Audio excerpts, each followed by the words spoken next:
교회에 있는 형제 여러분 안녕하십니까? 저는 명동 교회를 섬기고 있는 강승만이라고 합니다. 오늘 여러분과 함께 하나님의 말씀을 나눌 수 있어서 영광으로 생각됩니다. 함께 오늘은 재정에 관련해서 함께 말씀을 나눠보도록 하겠습니다. 자, 그러면 제가 화면을 좀 띄워놓고 말씀을 나누도록 하죠.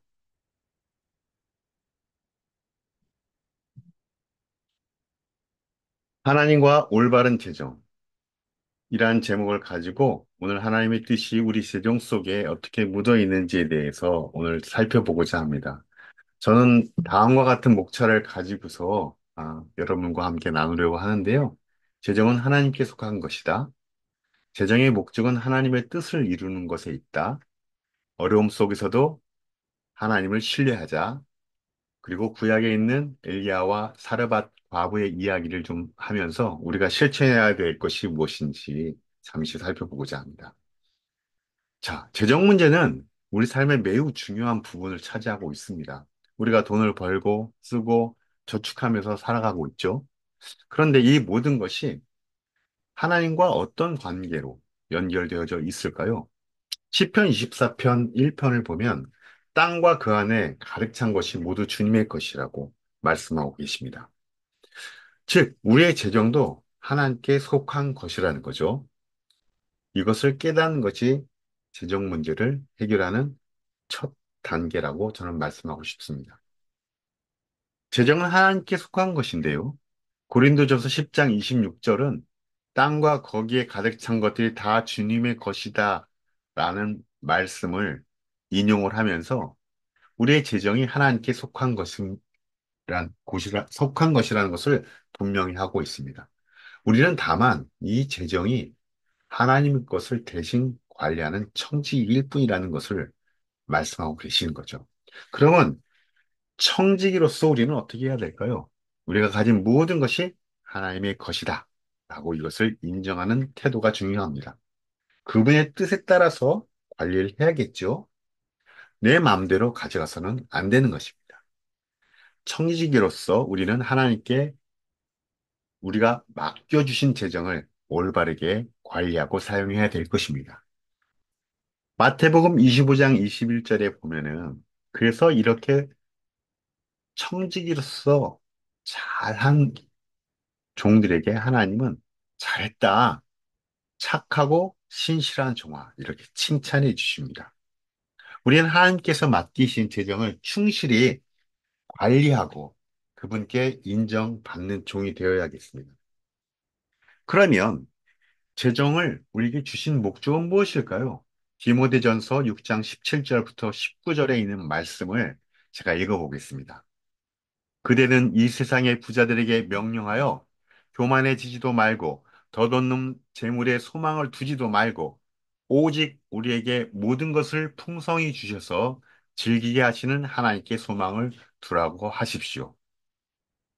그리고 18절 선을 행하고 좋은 일을 많이 하고 아낌없이 베풀고 즐겨 나누어 주라고 하십시오. 그렇게 하여 앞날을 위하여 든든한 기초를 스스로 쌓아서 참된 생명을 얻으라고 하십시오. 디모데전서에서는 이렇게 하나님의 뜻을 이루기 위해서 우리가 재정을 사용을 한다. 이렇게 말하고 있습니다. 선한 일을 하고 나눠주기를 좋아하고 풍성히 하나님이 원하시는 그 일에 참여하라고 하고 있습니다. 우리의 재정은 바로 하나님의 뜻을 이루기 위해 도구로 사용되어져야 합니다. 자, 그러면 마태복음 6장 33절부터 34절에 있는 말씀을 보면 너희는 먼저 하나님의 나라와 하나님의 의를 구하여라. 그리하면 이 모든 것을 너희에게 더하여 주실 것이다. 그러므로 내일 일을 걱정하지 말아라. 내일 걱정은 내일이 맡아서 할 것이다. 한날의 괴로움은 그날에 겪는 것으로 족하다. 재정 사용에 있어서 가장 중요한 원칙, 가장 우선순위는 하나님 나라입니다. 이것을 우리는 분명히 해야겠습니다. 이렇게 하나님 우리에게 재정을 주신 목적은 하나님의 뜻을 이루는 것입니다. 재정은 단순히 우리 개인의 욕심을 채우는 도구가 아닙니다. 하나님의 뜻을 이루는 수단으로서 우리에게 잠시 맡겨주신 겁니다. 우리의 재물은 하나님의 나라의 확장과 이웃 사랑을 위해서 사용되어져야 합니다. 그래서 하나님 나라를 위해서 재정이 사용되어질 때 그것이 그 재물이 하나님의 영광스러운 도구가 되어지고 우리가 충성된 청지기로서 역할을 다하게 되는 것입니다. 우리가 무엇을 먹고 무엇을 마시고 무엇을 입을지 걱정하는 것은 우리가 이 땅에서 살아가는 동안에 선한 관리인으로서 우리를 먹여주시고 입혀주시는 그분이 다 알아서 하시겠다는 것입니다. 마태복음 6장 33절, 34절에 있는 말씀은 하나님의 뜻을 실현하는 그런 삶을 우리 제자들이 살아갈 때 우리의 재정은 하나님의 나라를 위해서 하나님을 위한 일에 사용되고 하나님의 손길은 거꾸로 우리를 필요를 보시고 우리의 필요를 채워주시는 그런 역할이 되어져 있다는 겁니다. 그렇게 되었을 때 하나님의 손길이 우리 삶에 터치되었을 때 우리는 어떤 것이 있을까요? 네, 거기에는 믿음의 기쁨이 있을 것입니다. 거기에는 큰 만족이 있을 것입니다. 거기엔 깊은 안정감이 있을 것입니다. 재정은 바로 이렇게 하나님의 뜻을 이루기 위해서 사용되어져야 합니다. 하지만 어떻습니까? 우리가 재정적으로 어려움이 있을 때도 그 우선순위는 변해야 될까요? 그렇지 않습니다. 재정적인 어려움이 있을 때에도 하나님을 신뢰하고 의지하는 법을 하나님께서는 배우기를 원하십니다. 재정의 부족함을 느낄 때 하나님을 더 의지하고 믿는 것이 중요합니다. 하나님의 공급하심을 우리가 믿어야 합니다. 우리가 부족할 때도 능력이 많으신 하나님께서는 우리의 필요를 충분히 채워주십니다. 하나님을 신뢰하고 그분께 필요를 의뢰할 때 하나님께서는 모든 것을 채워주십니다. 우리가 이렇게 재정적인 어려움이 있을 때 이와 같은 마음을 저버렸다면 우리의 신앙은 앞으로 나아가지 못하고 이 땅에 권세를 갖고 있는 사탄 마귀에게 기회를 주게 됩니다. 우리는 어떠한 상황이라도 우리가 하나님께 더 가까이 나아갈 뿐만 아니라 그분의 인도하심을 더 믿어 나가야겠습니다. 구약의 열왕기상 17장 8절부터 16절에 보면 엘리야와 사르밧의 얘기가 나옵니다. 제가 말씀을 읽도록 하겠습니다. 17장 8절. 주님께서 엘리야에게 말씀하셨다. 이제 너는 시돈에 있는 사르밧으로 가서 거기에서 지내도록 하여라. 내가 그곳에 있는 한 과부에게 명하여서 내게 먹을 것을 주도록 일러두었다.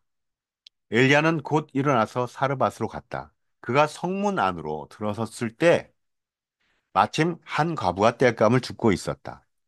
엘리야가 그 여인을 불러서 말하였다. 마실 물을 한 그릇만 좀 떠다 주십시오. 그 여인이 물을 가지러 가려고 하니 엘리야가 다시 여인을 불러서 말하였다. 먹을 것도 좀 가져다 주시면 좋겠습니다. 그 여인이 말하였다. 어른께서 섬기시는 주 하나님께서 살아계심을 두고 맹세합니다. 저에게는 빵 한 조각도 없습니다. 다만 뒤주에 밀가루가 한 줌 정도, 그리고 병에 기름이 몇 방울 남아있을 뿐입니다. 보시다시피 저는 지금 땔감을 줍고 있습니다. 이것을 가지고 와서 저와 제 아들이 죽기 전에 마지막으로 남아있는 것을 모두 먹으려고 합니다. 엘리야가 그 여인에게 말하였다. 두려워하지 말고 가서 방금 말한 대로 하십시오. 그러나 음식을 만들어서 우선 나에게 먼저 가지고 오십시오. 그 뒤에 그대와 아들이 먹을 음식을 만들도록 하십시오. 주님께서 이 땅에 다시 비를 내려주실 때까지 그 뒤주에 밀가루가 떨어지지 않을 거고 병의 기름이 마르지 않을 것이라고 주 이스라엘의 하나님이 말씀하셨습니다. 그 여인은 가서 엘리야의 말대로 하였다. 과연 그 여인과 엘리야와 그 여인의 식구가 여러 날 동안 먹었지만 뒤주의 밀가루가 떨어지지 않고 병의 기름도 마르지 않았다. 주님께서 엘리야를 시켜서 하신 주님의 말씀대로 되었다. 여기 엘리야와 사르밧 과부의 얘기가 나옵니다. 극심한 가뭄 속에서 하나님께서는 아합 왕의 악행으로 극심한 가뭄을 하나님께서 내려주셨는데 이 시기에 엘리야에게 특별한 사명을 주십니다. 엘리야가 하나님의 말씀에 따라 그릿 시냇가에 숨어 있었다가 가뭄이 얼마지 않아서 시냇물마저 말라버리는 그런 상황이 되었을 때 엘리야에게 새로운 지시를 내립니다. 하나님은 시돈 땅 사르밧으로 가라고 합니다. 거기에 가서 한 과부가 있을 텐데 엘리야가 과부로부터 놀라운 계획이 시작됐다는 것을 알려주는 그 준비된 말씀이 오늘 본문에 있는 말씀입니다. 엘리야가 사르밧에 도착을 하니 과연 한 과부가 있었고 한 과부가 물과 음식을 엘리야에게 달라고 요청을 받게 됩니다. 과부는 사실 물과 음식이 뭐 풍족하게 있는 상태가 아니었고 마지막 그야말로 남은 밀가루와 기름이 있어서 이걸 떡을 만들어서 엘리야에게 드리는 믿음과 순종을 보여주었습니다. 마지막의 양식을 이 나눠주는 그 과부의 믿음과 순종이 결국은 어떤 결론인지 그 응답으로 하나님은 기적을 행하십니다. 과부의 집에 있는 밀가루 통과 기름병이 가뭄이 끝날 때까지 비어지지 않고 충분히 채워졌습니다. 하나님의 신실하심과 공급하심을 보여주는 놀라운 증거였죠. 여기서 우리는 하나님의 약속과 교훈을 좀 배울 수 있는데요. 하나님은 이렇게 밀가루가 떨어지지 않고 병의 기름이 마르지 않을 거라는 약속을 해주셨습니다. 과부는 이 약속에 믿음으로 화답합니다. 마지막 남은 음식을 선지자 엘리야에게 제공을 했습니다. 그 결과 놀라운 경험을 하게 됩니다. 밀가루가 떨어지지 않고 병의 기름이 마르지 않는 하나님이 일용할 양식을 매일매일 공급해 주시는 놀라운 전능하신 하나님의 능력을 깨닫게 되는 거죠. 우리도 어려운 상황이 살면서 너무 많습니다. 하나님을 신뢰하고 있을 때나 하나님을 신뢰하지 못할 때나 하나님은 여전히 신실하게 우리 곁에 계십니다. 우리가 하나님을 신뢰한다면, 우리가 하나님의 말씀에 순종한다면, 우리가 예상치 못하는 놀라운 방식으로도 우리의 필요를 채워주시는 하나님을 경험할 수가 있습니다. 이렇게 우리는 하나님과의 관계에 있어서 믿음으로 하나님께 우리의 재물을 봉헌합니다. 우리가 하나님께 재정을 드리는 것은 우리의 믿음의 표현이지만 단순히 이것은 물질을 드리는 것을 넘어서 우리가 하나님을 신뢰하고 있습니다. 우리가 하나님을 의지하고 있습니다. 우리가 오늘 제자로 살기로 다시금 결정하고 나갑니다. 라고 우리의 믿음을 표현하는 것입니다. 11조와 헌금이 우리가 하나님께 속해 있다는 것을 인정하는 행위로 우리의 믿음의 상태를 고백하는 것입니다. 우리는 이것을 통하여 하나님께 더 깊은 관계로 나아갑니다. 우리가 하나님께 이렇게 우리의 믿음으로 모든 것을 드릴 때 하나님은 기뻐 받으시고 하늘의 복을 이렇게 우리에게 채워 주십니다. 물질적인 축복뿐만 아니라 영적인 것까지도 포함해서 채워 주십니다. 나그네 같은 인생길을 살면서 우리가 안개와 같은 것들이 걷어지고 하늘나라에 갈 때까지 우리는 청지기로서 모든 것들을 하나님께 위탁받았습니다. 한 달란트를 받은 사람도 있고 열 달란트를 받은 사람도 있을 겁니다. 그것이 작던 그것이 크던 관계없이 모든 것이 하나님의 것임을 우리 인식합시다. 그리고 그것을 하나님의 뜻대로 잘 관리하기 위해서 우리가 하나님의 말씀을 헤아리고 그분에게 순종하는 믿음을 오늘도 다져나갑시다. 재정 관리는 단순한 돈 관리가 아니라 영적인 하나님과의 관계로서의 관계입니다.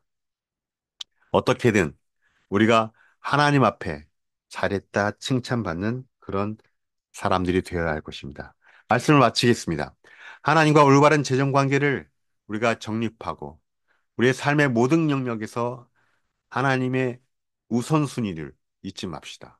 모든 것이 하나님 것임을 인정하고 청지기로서 그분의 뜻에 따라 재정을 관리합시다. 재정의 어려움 속에서도 우리가 하나님을 신뢰하는 것을 멈추지 말고 하나님의 나라와 의를 먼저 구해야 할 것입니다. 엘리야와 사르밧 과부의 이야기처럼 우리가 하나님께 온 마음으로 순종할 때, 그분의 신뢰를 보낼 때, 하나님은 우리의 필요를 채워주실 것입니다. 너의 재물과 내 소산물의 처음 익은 열매로 여호와를 공경하라. 잠언 3장 9절에 있는 말씀에 따라 살 때, 하나님은 우리에게 풍성한 축복을 내려주실 것입니다. 함께 기도드리겠습니다. 하나님 아버지, 우리의 재정을 하나님께 맡깁니다. 우리가 가진 모든 것이 하나님의 것입니다. 우리가 그것을 어떻게 사용해야 할지 하나님께서 인도해 주시기를 간절히 바랍니다. 우리의 재정이 하나님의 뜻을 이- 이루는 도구가 되게 사용하시고 우리의 물질에 대한 올바른 마음과 태도를 갖도록 도와주십시오.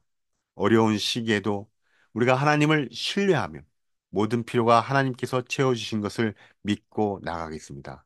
예수님 이름으로 기도드립니다. 아멘.